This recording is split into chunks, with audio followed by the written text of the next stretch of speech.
లూకా సువార్త 6వ అధ్యాయము 36వ వచనము. కాబట్టి మీ తండ్రి కనికరము గలవాడై ఉన్నట్టు మీరును కనికరము గలవారై యుండుడి. ప్రియ దేవుని బిడ్డలారా, మన ప్రభువైన యేసు క్రీస్తు వారు లూకా సువార్త 6వ అధ్యాయము 36వ వచనంలో ఇలా చెప్పారు: మన తండ్రి కరుణగలవాడు గనుక మనము కూడా కరుణగలవారై ఉండవలెను. దేవుడు మన పట్ల చూపించిన కరుణ ఎంత గొప్పదో తెలుసా? మన తప్పులు, మన పాపాలు, మన బలహీనతల్ని చూసినా ఆయన మనపై శిక్ష విధించలేదు.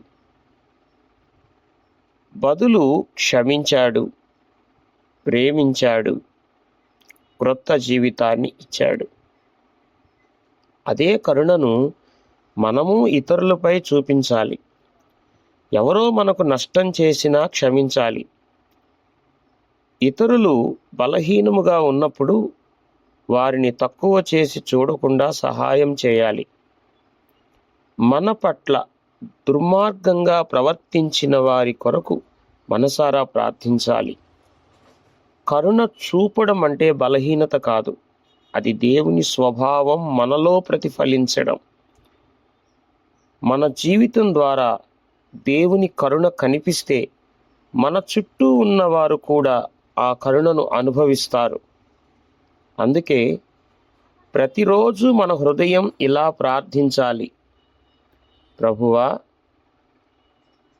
నీవు నాపై చూపించిన కరుణ వలనే నేను కూడా ఇతరులపై కరుణ చూపించే మనిషిగా ఉండనీయము.